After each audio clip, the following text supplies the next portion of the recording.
Buen día, saludos cordiales a nuestra audiencia. Nosotros somos del equipo número 27 integrado por Xaviera Moreno, María Andrea, Gámez Rodríguez Isaac, Pedro Ripalda, Fátima Guadalupe, Verdugo Caro Belén Gabriela y su servidor Otero Díaz Ariel Manuel. Y junto a nuestra asesora, doctora Marister Salvatierra de Angourem, vamos a presentarles secuelas pulmonares post-COVID-19. A continuación, mi compañera Andrea les va a dar una breve introducción al tema.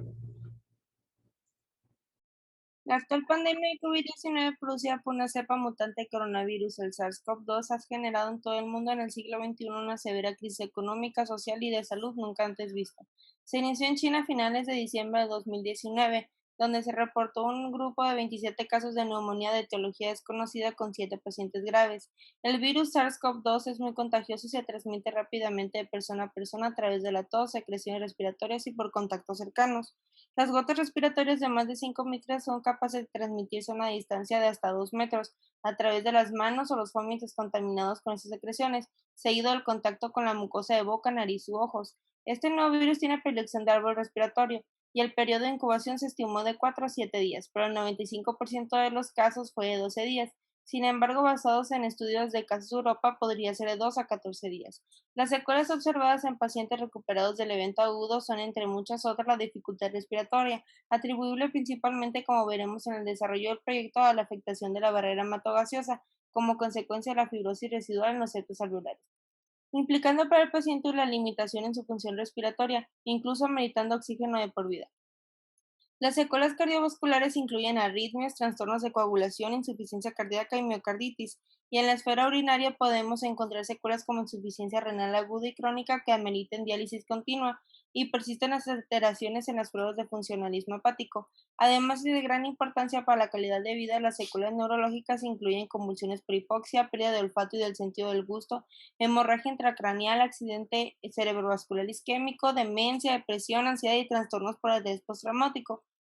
Uno de los sistemas más afectados después de la recuperación del COVID-19 es el sistema respiratorio. El tejido pulmonar afectado de forma aguda severa culmina con depósitos de tejido fibroso, lo cual transformará el parénquima pulmonar en un órgano compacto, solidificado y engrosado, con marcadas restricciones para el intercambio de oxígeno y su transporte a los vasos sanguíneos. El daño causado por la fibrosis pulmonar es evolutivo y no puede revertirse. Si se detecta a tiempo puede retrasarse y a veces incluso detenerse. Cuando introducimos en el tema recordaremos un poco cómo se origina el sistema respiratorio de una forma resumida y concisa. El desarrollo embrionario del sistema respiratorio tiene origen de las capas embrionarias endodérmica y mesodérmica, tanto esplénica como somática. Los broncos se desarrollan como dos masas a cada lado de la tráquea. A partir del desarrollo de estas se establece la configuración lobar y segmentaria propia del pulmón. Los pulmones presentan un proceso de maduración que se lleva a cabo en 4 etapas. La primera etapa, que es la pseudoglandular, que va de la semana 6 a la 16. En esta etapa se da el desarrollo de los bronquiolos terminales, pero no existen los bronquiolos respiratorios ni los alveolos. La segunda etapa, la etapa canicular, que va de la semana 16 a la semana 36. En esta los bronquiolos terminales dan lugar a los bronquiolos respiratorios. La tercera etapa, la etapa de los sacos terminales, va de las 26 semanas al nacimiento. En esta los sacos terminales quedan revestidos por neumocitos tipo 1, los cuales van estableciendo relación con los capilares vecinos. Igualmente aparecen los neumocitos tipo 2 con la función de la síntesis del factor surfactante.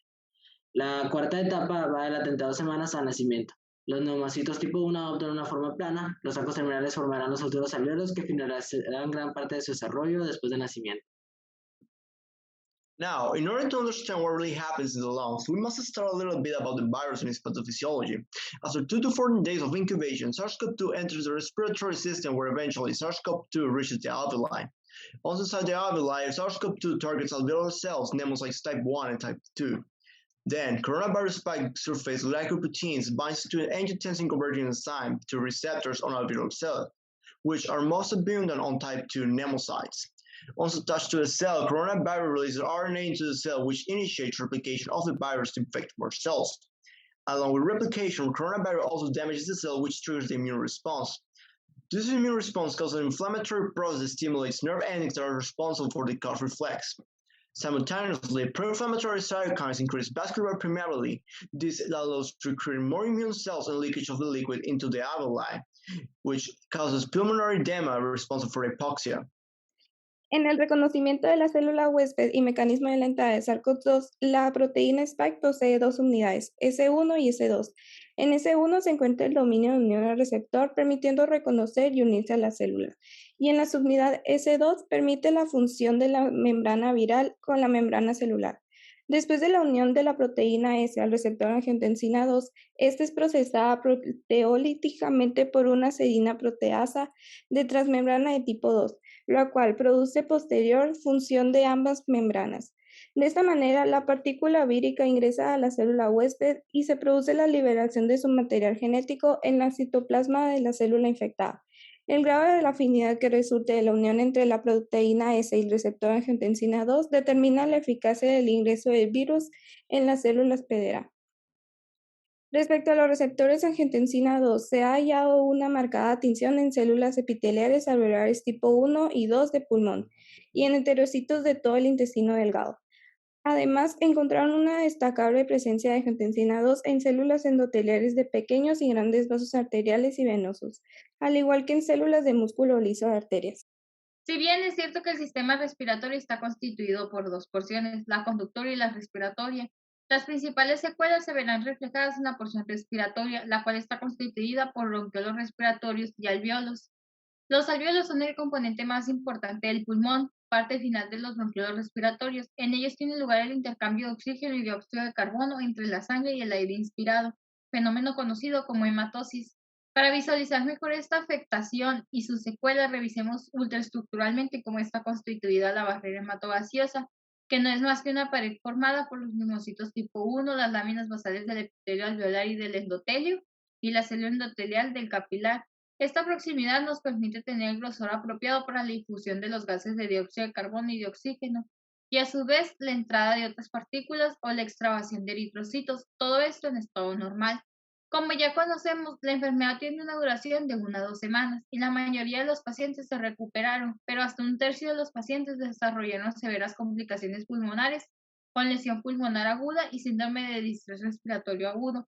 La fase aguda de la enfermedad está denominada histológicamente por daño alveolar difuso, el cual tiene las siguientes características: edema, pérdida de células epiteliales bronquiales, depósito de membranas alveolares ricas en hialina.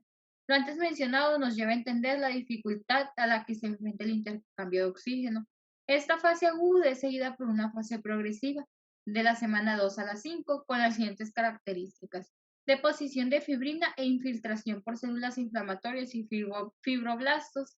En la última fase, de la semana 6 a la 8, se puede observar una fibrosis pulmonar consolidada con depósito de colágeno y fibroblastos en los espacios intersticiales.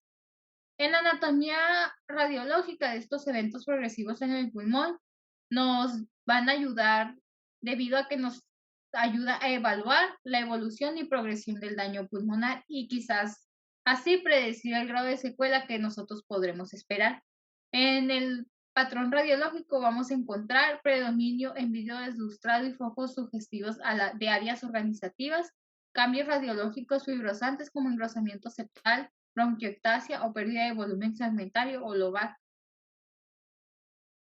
Para concluir el tema, es importante mencionar que la última pandemia de esta magnitud fue hace más de 100 años.